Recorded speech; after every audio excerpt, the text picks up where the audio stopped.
Welcome to 21st lecture. अच्छा, तो अभी तक हम लोग पार्ट 1, पार्ट 2, पार्ट 3, पार्ट 4 पूरा कवर कर लिया ना। लास्ट क्लास में हम लोग डीपीएसपी कवर किया था ना। अच्छा, अभी हम लोग क्या करेगा, पार्ट 4A कवर करेगा। ठीक है, पार्ट 4A क्या है, आप लोग को पता होगा, फंडामेंटल ड्यूटीज़। ठीक है, फंडामेंटल ड्यूटीज़ पढ़ेगा। अच्छा, फंडामेंटल ड्यूटीज़ जो है वो आपको हम बताया था। ठीक है, आपको हम ये बताया था कि 42nd अमेंडमेंट एक्ट में डाला था ना। और कौन डाला था? 42nd अमेंडमेंट एक्ट 1976 में इंदिरा गांधी गवर्नमेंट डाला था ना। और ड्यूरिंग इमरजेंसी में डाला था, इमरजेंसी चल रहा था। ठीक है, तो इमरजेंसी कब से कब है ये भी आपको थोड़ा सा याद रहने से ठीक है। ठीक है, अचानक पूछ लेगा, पूछना तो नहीं चाहिए लेकिन अचानक पूछ सकता है। 25/6/1975 टू 21/03 मार्च 1977, ऑलमोस्ट 2 साल चला था। ठीक है, ऑलमोस्ट। ओके, तो इस समय में फंडामेंटल ड्यूटीज आया था ना। अच्छा, तो एग्जाम में आपको कभी कभी ये पूछ देता है, क्या पूछता है कि विच कमिटी रिकमेंडेड फंडामेंटल ड्यूटीज। तो आपको याद रहना है, Swaran Singh committee, Swaran Singh committee recommended fundamental duties. ठीक है, और स्वरण सिंह कमिटी जो है 8 फंडामेंटल ड्यूटीज ये रिकमेंड किया था। ठीक है, लेकिन जब मतलब ये इससे पहले का बात है। ठीक है, ये अमेंडमेंट एक्ट, ये अमेंडमेंट लगाने से पहले इंदिरा गांधी जी इसको पूछा। ठीक है, ये कमेटी को पूछा कि फंडामेंटल ड्यूटीज लगाना चाहिए कि नहीं लगाना चाहिए। ये बोला हाँ लगाना चाहिए, ये लो 8 फंडामेंटल ड्यूटीज है, इसको आप लगा सकते हैं। ठीक है, तब जाके 42nd अमेंडमेंट एक्ट डाला। ठीक है, लेकिन 42nd अमेंडमेंट एक्ट में मेरा मैडम इंदिरा गांधी क्या किया, 8 का बदला 10 फंडामेंटल ड्यूटीज घुसेड़ दिया। ठीक है, तो इनिशियली मतलब ये है कि इनिशियली कितना फंडामेंटल ड्यूटीज था इंडिया में, फंडामेंटल ड्यूटीज 11 था। ठीक है, बाद में +1 हुआ है। ठीक है, मतलब 11 हो गया। कब ये हुआ? 86th amendment act. ठीक है, तो अभी कितना है याद रखना, अभी हम लोग के पास कितना फंडामेंटल ड्यूटीज है? 11, याद रखने वाला चीज़ है। ठीक है, ओके।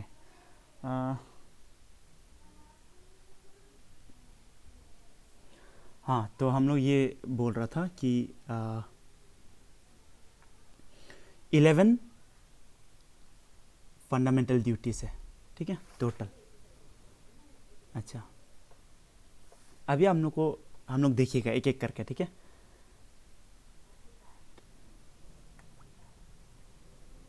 तो कौन सा आर्टिकल में घुसाया? 51A। ठीक है, 51A करके घुसाया। Okay, fundamental duties. ठीक है, it shall be duty of every citizen of India. ठीक है, फर्स्ट ड्यूटी क्या है? To abide by the constitution and respect its ideals and institutions, the flag, national flag and national anthem. मतलब constitution को respect करना है, उसका जितना भी आइडियल्स एंड इंस्टीट्यूशन को रेस्पेक्ट करना है, एंड नेशनल फ्लैग को एंड नेशनल एंथम को क्या करना है? रेस्पेक्ट करना है। ठीक है, तो ये फर्स्ट ड्यूटी हो गया। Second, to cherish and follow the noble ideals which inspired our national struggle for freedom.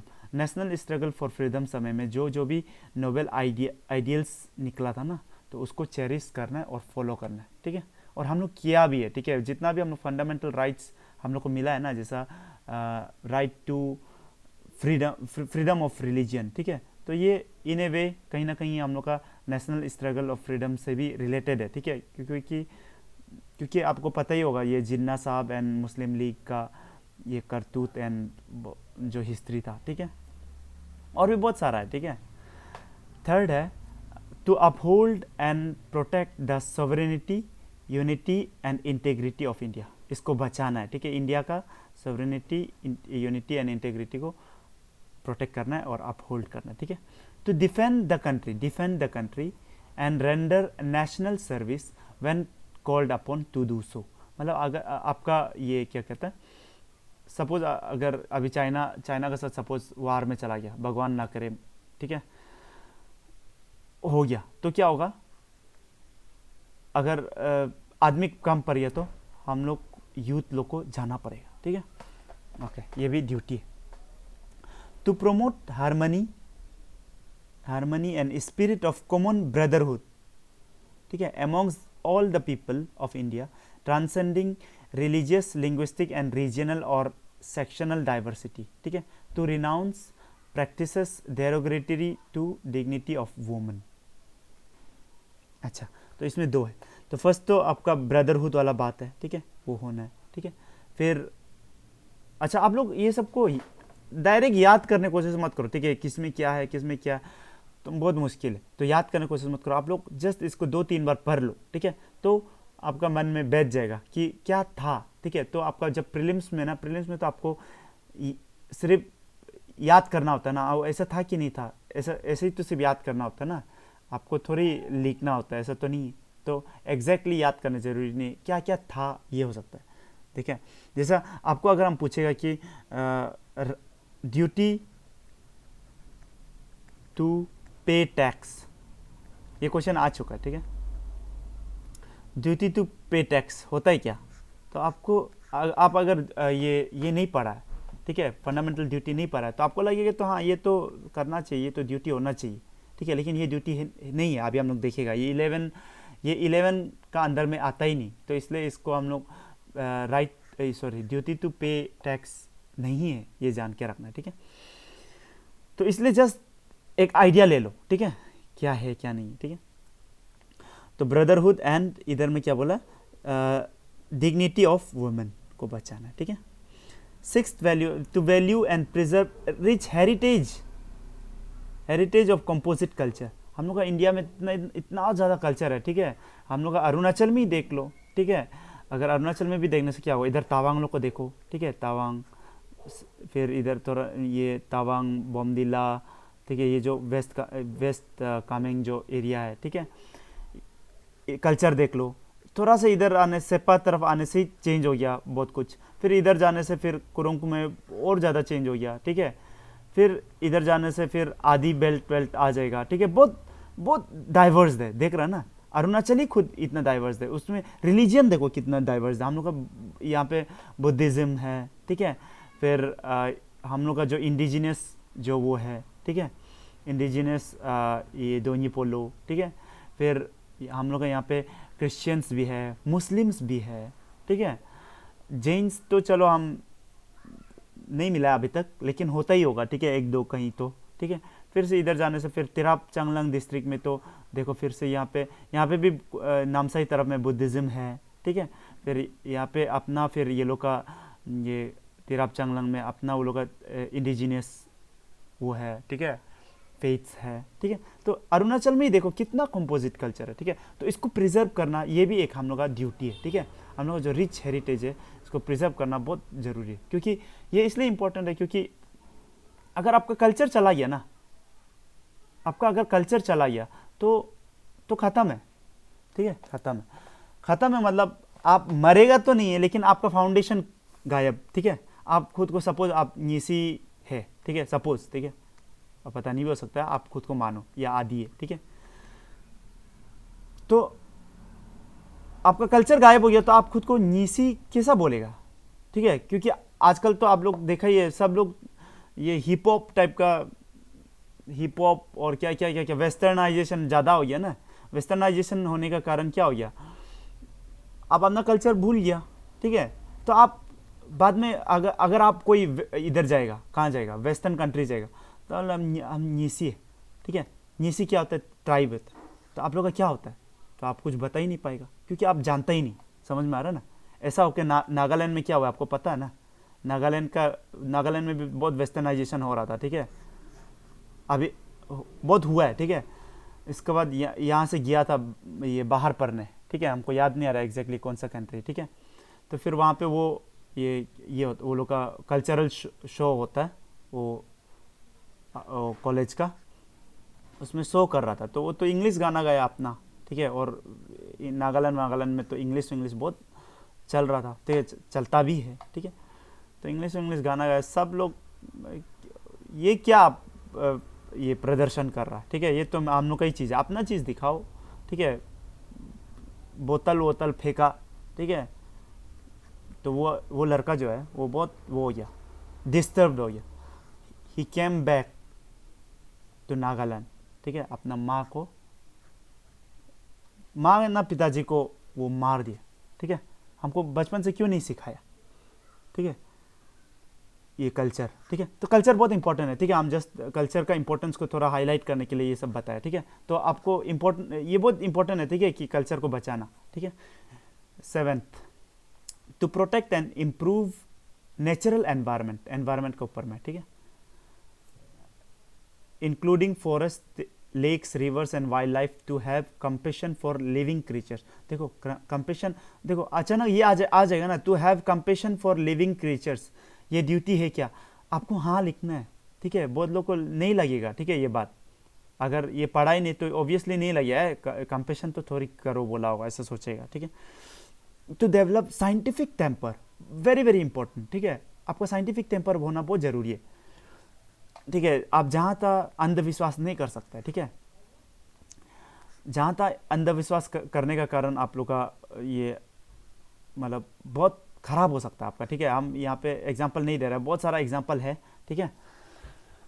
बहुत इंपॉर्टेंट है साइंटिफिक टेम्पर होना, ठीक है। लेकिन बात ये भी है कि बियॉन्ड साइंस भी कुछ होता है, ये भी आपको ध्यान में रखना है, ठीक है। बियॉन्ड साइंस भी बहुत कुछ होता है, ठीक है। धीरे धीरे हम लोग का जो क्वांटम फिजिक्स है ना, क्वांटम फिजिक्स भी धीरे धीरे ये तरफ आ रहा है कि नहीं, हर चीज़ साइंस नहीं जान सकता है, ये चीज़ क्वांटम फिजिक्स अभी बोल रहा है, ठीक है। इसके ऊपर कभी हम लोग अगर टाइम मिले तो डिस्कस करेगा, बहुत इंटरेस्टिंग टॉपिक है क्वांटम फिजिक्स ना। ओके, साइंटिफिक टेम्पर, ह्यूमनिज्म, ठीक है। ह्यूमन आजकल तो ह्यूमैनिटी बोल के कुछ है ही नहीं, ह्यूमन ज़्यादा हो गया लेकिन ह्यूमैनिटी कम हो गया, ठीक है। ह्यूमनिज्म, ठीक है। द स्पिरिट ऑफ इंक्वायरी, आप पूछो चीज़ को, ठीक है। डायरेक्ट क्वेश्चनिंग करो, क्वेश्चनिंग कर करके आपका क्या होगा, आप लॉजिकल होगा, आप रैशनल होगा, ठीक है। रैशनल होना है, ठीक है। जहाँ तक कोई कुछ बोल दिया, हाँ ठीक है, कोई बोल दिया कि हेवन होता है, आप बोले हाँ हेवन होता है। हम नहीं बोल रहे कि नहीं होता है, ठीक है। हम ये भी नहीं बोल रहे कि होता है, हम बोल रहे हैं तुम क्वेश्चनिंग करो, खुद ढूंढो, ठीक है। कोई बोल दिया तो मान मत लो, हम ये बोल रहे हैं, ठीक है। हम ये नहीं बोल रहे कि हेवन है ना नहीं है, ये भी नहीं बोल रहे हम, नहीं ये भी नहीं बोल रहे, ठीक है।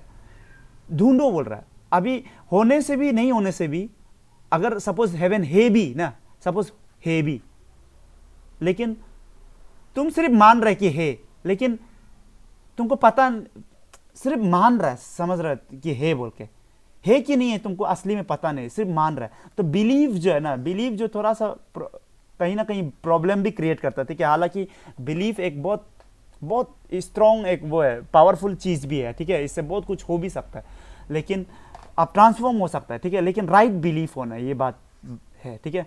कोई हेवन है बोल रहे तो उसको डायरेक्ट मत मानो, ठीक है। उसके ऊपर क्वेश्चनिंग करो, ठीक है। आप ढूंढो, मतलब आपका आंसर होना, ये हम बोल रहे हैं, ठीक है। वो हेवन किसी का आंसर हो गया तो चलो ठीक है, क्योंकि देखो भगवान बुद्ध बोल रहे कि हेवन नहीं है, ठीक है, भगवान ही नहीं है बोल रहे वो तो डायरेक्ट, ठीक है। फिर कोई बोल रहा, कबीर बोल रहा कि भगवान ही भगवान है हर जगह, ठीक है। तो कोई रॉन्ग है या कोई राइट है, ऐसा मत, दोनों ही अलग अलग पर्सपेक्टिव में देख रहा है एक्चुअली ये, ठीक है। दोनों ही अलग अलग पर्सपेक्टिव में देख रहे हैं, इसलिए एक्चुअली में दोनों राइट है, ठीक है। हालांकि हम यहाँ पे डिस्कस नहीं करेगा, इतना लंबा हो जाएगा, ठीक है। बहुत इंटरेस्टिंग है, बुद्ध भी राइट है एंड कबीर भी राइट है। एक्चुअली होता कि आप जस्ट एक एनालॉजी देगा, ये अगर सागर है, ठीक है, सागर में अगर एक बूंद चला गया। तो इसको दो अलग अलग टाइप का आदमी अलग अलग टाइप से देखिएगा। एक टाइप का आदमी बोलेगा कि बूंद खो गया, समझ में आ रहा है ना। तो ये बुद्ध वाला, भगवान बुद्ध का ये तरीका है, एम्प्टीनेस, ठीक है, माने खत्म, तुम खत्म हो जाओ, ठीक है, एम्प्टीनेस वाला बात, ठीक है। अभी और एक टाइप का आदमी ये बोलेगा कि नहीं, ये बूंद ही पूरा सागर बन गया, समझ में आ रहा है ना। दो टाइप का सोच हो गया, समझ में आ रहा है ना। एक क्या बोल रहा है कि ये बूंद खो गया सागर में, एक क्या बोल रहा है नहीं, ये बूंद ही पूरा सागर बन गया, ठीक है, कहीं ना कहीं ये बूंदी सागर। तो ये कबीर वाला स्टाइल, ठीक है, समझ में आ रहा है ना। ये एम्प्टीनेस वाला बात कर रहा है और ये पूरा पूरा वाला बात कर रहा है। जब एम्प्टीनेस ही नहीं तो भगवान भी नहीं, ठीक है, समझ में आ रहा है ना।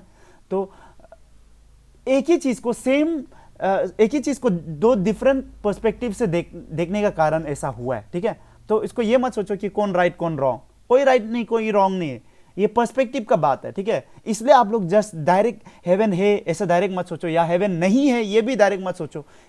स्पेशली एथेइस्ट लोग बोलते हैं भगवान नहीं है। तुम हर जगह तो ढूंढ के नहीं देखा है क्या? हर जगह जब ढूंढ के नहीं देखा है तब तुम कैसा बोल सकता है कि ये गॉड नहीं है, ठीक है।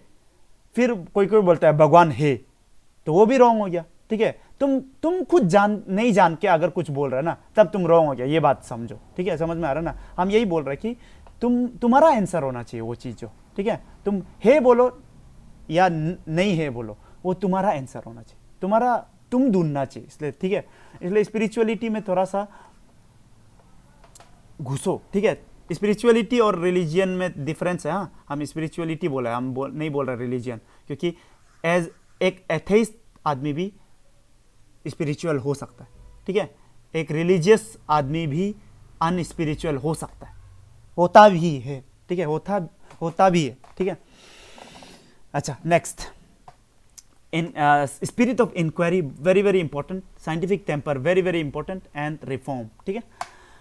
To safeguard public property को सेफ गार्ड करना है, ठीक है, एंड एब्ज्योर वायलेंस नहीं करना है, ठीक है। To strive toward excellence in all spheres of individual, excellence की तरफ स्ट्राइव करना है, ठीक है। And collective activity so that nation constantly rise, माने नेशन को कंस्टेंटली राइज करने के लिए हम लोग को क्या करना है, एक्सेलेंस की तरफ जाना है हर इंडिविजुअल को, एंड कलेक्टिवली हम लोग काम करना है, ठीक है, नेशन को ऊपर लेवल में ले जाने के लिए, ठीक है। तो higher level of endeavour and achievement, ठीक है। लास्ट, ये 86 अमेंडमेंट एक्ट में डाला था, ठीक है। यहाँ तक तो क्या हुआ था, यहाँ तक तो मेरा 42nd अमेंडमेंट एक्ट में डाला, ठीक है। देखो, who is a parent or guardian to provide opportunity for education to his child or as the case may be वर्ड बिटवीन एज ऑफ 6 and 14। ये बात तो आपको हम पहले भी बताए कि राइट टू एजुकेशन, ठीक है, राइट टू एजुकेशन कब वो हुआ है, 86 अमेंडमेंट एक्ट में लाया था, आपको हम ये बताया था ना। ओके, जब 86 अमेंडमेंट एक्ट में लाया था ये राइट टू एजुकेशन को मेरा DPSP से फंडामेंटल राइट में कन्वर्ट कर दिया था ना, फंडामेंटल राइट में कन्वर्ट कर दिया। तो क्या हुआ, तो जब ये 86 अमेंडमेंट एक्ट ला रहा था तो इसको भी एक ड्यूटी बनाओ बोल के 11 ड्यूटी बना दिया 86 अमेंडमेंट एक्ट में, ठीक है, समझ में आ रहा है ना। 6 to 14 जो एज है इसका उसका ये जो एज है इसमें आपको कंपलसरी क्या करना चाहिए, एजुकेशन देना चाहिए, और इसको ड्यूटी भी बना दिया, ठीक है, सिंपल, ठीक है। ओके ओके, DPSP में हम लोग पढ़ा था, DPSP हम लोग ये पढ़ा था कि DPSP इज नॉन जस्टिसेबल, ठीक है। अभी हम लोग को ये भी जानना है कि फंडामेंटल ड्यूटी भी नॉन जस्टिसेबल इन नेचर है, ठीक है, नॉन जस्टिसेबल इन नेचर है। अभी हम लेकिन बताएगा, देखो अभी फंडामेंटल ड्यूटीज में क्या लिखा है, फर्स्ट फंडामेंटल ड्यूटी में क्या बोला है, नेशनल फ्लैग को आप क्या करना है, रेस्पेक्ट करना है, ठीक है, रेस्पेक्ट करना है। नेशनल एंथम को भी आप रेस्पेक्ट करना है, ठीक है। अगर आप नेशनल फ्लैग को वो करेगा ना, क्या करेगा, अगर आप डिसरेस्पेक्ट करेगा ना, ठीक है, आपको पनिशमेंट मिल सकता है, ठीक है, आपको पनिशमेंट मिल सकता है।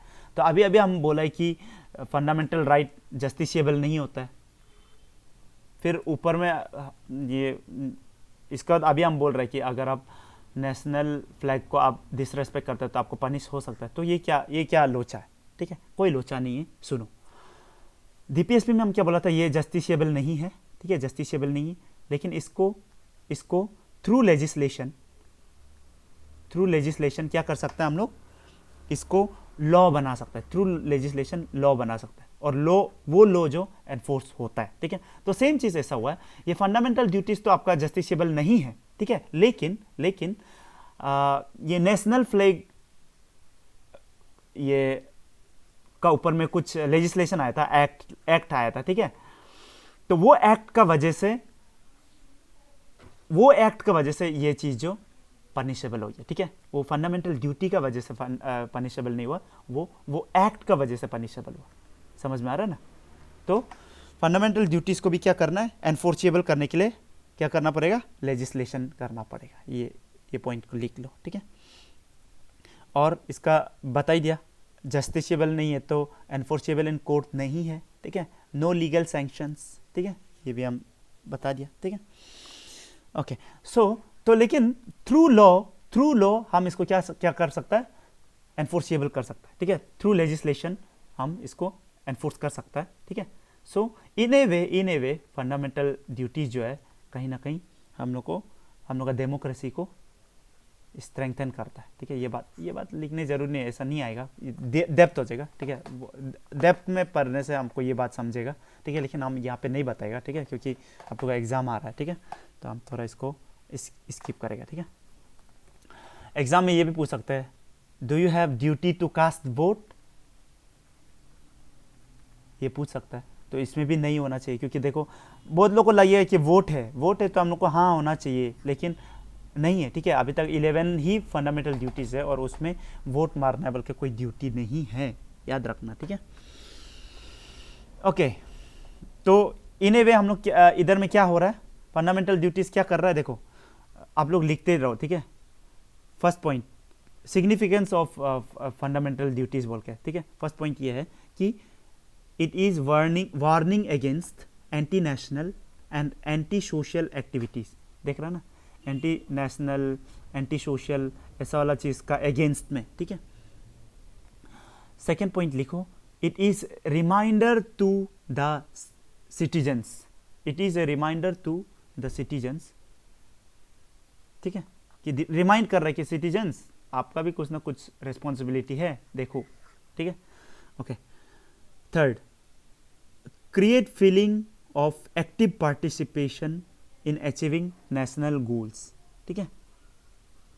तो इसको तो अभी हम लोग यहाँ पे देखा ही था, ठीक है, नेशन को कॉन्स्टेंटली हायर लेवल्स में ले जाने के लिए, ठीक है। ओके, कौन सा कमिटी इसको सजेस्ट किया था, जल्दी से बताओ, कौन सा कमिटी सजेस्ट किया था, जल्दी बताओ। स्वरण सिंह कमेटी, ठीक है, अभी बताया था ना। अच्छा, बाद में क्या हुआ है, और एक कमेटी का नाम याद रखो, वर्मा कमेटी, ठीक है। वर्मा कमेटी क्या बोला था, वर्मा कमेटी बोला है कि हम लोग को असली में और कुछ फंडामेंटल राइट्स, फंडामेंटल ड्यूटीज डाल देना चाहिए, जो अभी हम थोड़ा देर पहले जो पूछा था ना, ड्यूटी टू कास्ट वोट देने का ड्यूटी भी लगाना चाहिए, और ड्यूटी टू पे टैक्सेस भी होना चाहिए, ठीक है, और duty to help fellow citizens, ठीक है। तो ये तीनों भी होना चाहिए, ये कौन बोला है, वर्मा कमेटी बोला है, ठीक है। तो ये थोड़ा सा याद कर लो, अचानक पूछ लेगा ये कौन बोला था बोल के, ठीक है, लेकिन ये तीनों अभी तक डाला नहीं, ठीक है, अभी तक डाला नहीं। तो यही था, ठीक है, यही था हम लोग का फंडामेंटल ड्यूटीज, इजी था, ठीक है। ओके, और एक चीज़ आप लोग को फंडामेंटल ड्यूटीज़ में ये याद रखना है कि आर्टिकल जो 51A फंडामेंटल ड्यूटीज़, ये सब किसके लिए सिर्फ है, मेरा सिटीजन्स के लिए सिर्फ है, ठीक है, only citizens, confined to citizens only, ठीक है। ओके, नाउ हम लोग नेक्स्ट टॉपिक जाएगा, ठीक है। नेक्स्ट टॉपिक क्या है मेरा, बेसिक स्ट्रक्चर डॉक्ट्राइन, ठीक है। बेसिक स्ट्रक्चर डॉक्ट्राइन के बारे में हम लोग डिस्कस कर चुका है, ठीक है। आपको हम बताया था शंकरी प्रसाद केस हुआ था, ठीक है, जिसमें बोला था कि पार्लियामेंट अमेंड कर सकता है, ठीक है। आपको बोला था ना आर्टिकल 368 वर्सेस आर्टिकल 13 हुआ था, ठीक है। आपको याद है कि नहीं, ठीक है, भूल जाता होगा, ठीक है, आप लोग भूलना नहीं। आर्टिकल 368 वर्सेस आर्टिकल 13 कौन बड़ा है, बोला था ना आर्टिकल 13 में क्या था, आर्टिकल 13 डिफाइंस लॉ, ठीक है। इसमें बोला है कि फंडामेंटल राइट को आप वायलेट नहीं कर सकता है, बोला ना आर्टिकल 13 में। आर्टिकल 368 में क्या बोला था कि पार्लियामेंट कैन अमेंड एनीथिंग, ठीक है, any part of the constitution बोला था ना। ये सब हम बता चुका है, ठीक है। तो शंकरी प्रसाद केस में हम बताया था कि ये ज़्यादा पावरफुल है, पार्लियामेंट आपका फंडामेंटल राइट को ले सकता है, ठीक है, अमेंड कर सकता है, बोला था, ठीक है। फिर बाद में हम बोला था कि गोलकनाथ केस हुआ था, ठीक है। गोलकनाथ केस में क्या हुआ था, बोला था कि नहीं, पार्लियामेंट मेरा फंडामेंटल राइट को वायलेट नहीं कर सकता, इसको छू भी नहीं सकता, बोला था ना। फिर बाद में हम बोला था कि केशवानंद भारती केस हुआ था, ठीक है। केशवानंद भारती केस में क्या बोला था कि आप छू तो सकते हैं, चलो फंडामेंटल राइट को आप छू तो सकता है, लेकिन आप बेसिक स्ट्रक्चर डॉक्ट्राइन को नहीं तोड़ सकते, ये बोला था ना। ये सब कहानी हम पूरा बता चुके, ठीक है, अभी हम यहाँ पे रिपीट नहीं करेगा, ठीक है। ओके, तो बेसिक स्ट्रक्चर डॉक्ट्राइन, तो डॉक्ट्राइन तो हम लोग समझ गया कि बेसिक जो फैब्रिक है हम लोग का कॉन्स्टिट्यूशन को, उसको नहीं तोड़ सकता है ना, वो बोला था ना। अभी देखो तो आपको ये याद होना कुछ कुछ बेसिक स्ट्रक्चर डॉक्ट्राइन, आप बेसिक स्ट्रक्चर्स क्या क्या है वो आप लोग को देखो। एक बात सुनो, और हम मिनर्वा मिल केस के बारे में बोला था ना, Minerva mill case. Minerva mill case में क्या बोला था कि जुडिशियल रिव्यू भी क्या है, जुडिशियल रिव्यू भी क्या है, मेरा बेसिक स्ट्रक्चर है, बोला था ना। तो ये कौन बोल रहा है, सुप्रीम कोर्ट बोल रहा है। मतलब बेसिक स्ट्रक्चर डॉक्ट्राइन जो कहीं भी मेंशन नहीं है, ठीक है, कॉन्स्टिट्यूशन में मेंशन नहीं है, कॉन्स्टिट्यूशन में, ठीक है, मेंशन नहीं है, लेकिन आपको ये समझ में आना है कि ये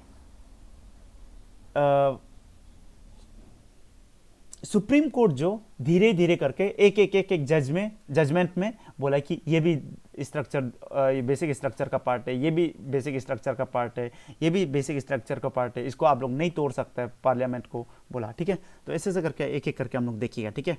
बेसिक स्ट्रक्चर इंक्लूड्स क्या क्या जो बेसिक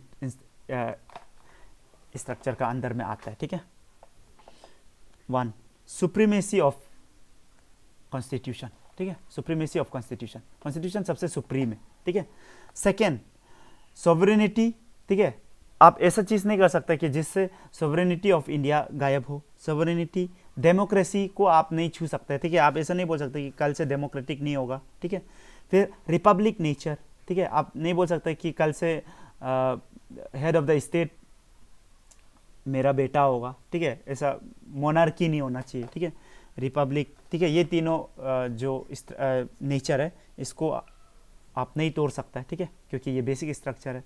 फिर बोला कि सेक्युलर कैरेक्टर, ठीक है, सेक्युलर कैरेक्टर भी बेसिक स्ट्रक्चर डॉक्ट्राइन है। फोर्थ लिखो, separation of power between legislature, executive and judiciary, ठीक है, इसका ये तीनों का जो सेपरेशन है इसको भी मेंटेन रखना है, ठीक है। नेक्स्ट है फेडरल कैरेक्टर, ठीक है, फेडरल कैरेक्टर को आप नहीं हटा सकता है, ठीक है। 6th, unity and integrity of nation, ठीक है, यूनिटी को नहीं तोड़ सकता है और इंटीग्रिटी को नहीं तोड़ सकता है ऑफ द नेशन, ठीक है। 7, वेलफेयर स्टेट। कल आप ये नहीं बोल सकते कि आज से वेलफेयर स्टेट नहीं होगा, आज से पुलिस स्टेट होगा, वापस ब्रिटिश जमाना में जैसा था वैसा होगा, ऐसा आप नहीं बोल सकते, क्योंकि ये मेरा बेसिक स्ट्रक्चर डॉक्ट्राइन का पार्ट, ठीक है, बेसिक स्ट्रक्चर का part. 7, 8, freedom and dignity of individuals, ठीक है। फिर 9, पार्लियामेंट्री सिस्टम। कल आप ये नहीं बोल सकते कि आज से पार्लियामेंट्री नहीं होगा, आज से प्रेसिडेंशियल, ऐसा नहीं, ठीक है। Rule of law, 10, rule of law, law का हिसाब से ही चलना है, ठीक है। 11th, harmony between fundamental right and DPSP. Harmony between fundamental right and DPSP, ठीक है, माने ये दोनों हारमोनियस होना, ठीक है। इसके ऊपर में हम डिस्कस किया था कि नहीं किया था, हमको याद नहीं आ रहा है, ठीक है, शायद डिस्कस किया होगा कि कैसा हारमोनी होना है बोल के, ठीक है। ये दोनों में से कौन जीतेगा, फंडामेंटल राइट जीतेगा, ठीक है, ऐसा बोला था, लेकिन हारमोनी होना है ऐसा सुप्रीम कोर्ट बोला था, ठीक है, कि हालांकि फंडामेंटल राइट ज़्यादा सुपीरियर होगा, ठीक है, ये दोनों जब भी कन्फ्लिक्ट में आएगा, इसके बारे में डिस्कस किया लग रहा है कन्फ्लिक्ट का बारे में, ठीक है।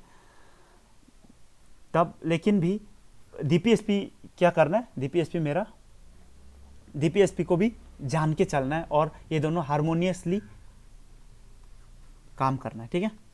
12 प्रिंसिपल ऑफ इक्वालिटी, ठीक है, प्रिंसिपल ऑफ इक्वालिटी होना है, ठीक है।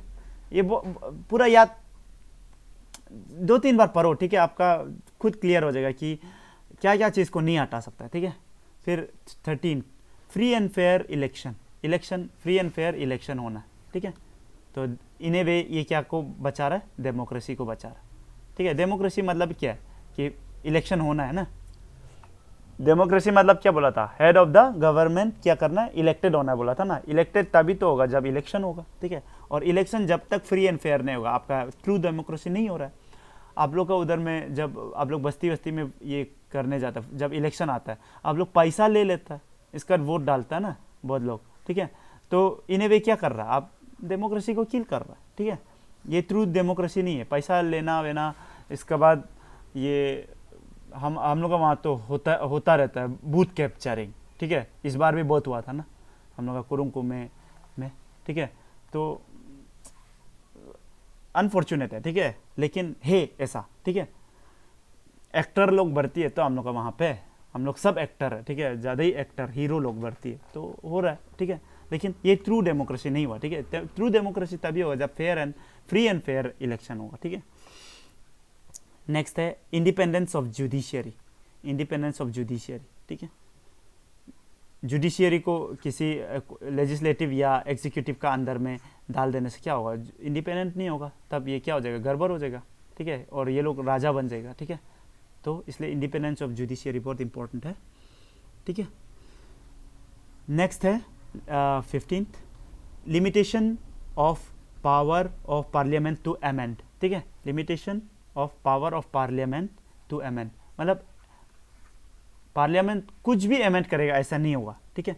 इसका मतलब क्या है, कि जुडिशियल रिव्यू जो है ये बचा हुआ है, ठीक है। जुडिशियल रिव्यू जो कहीं ना कहीं बेसिक स्ट्रक्चर और भी बहुत है, ठीक है। ये जस्ट हम कुछ गिना रहा है, जो सब क्वेश्चन कैसा आएगा पहले सुन लो, नहीं तो फिर ये मजा नहीं आएगा।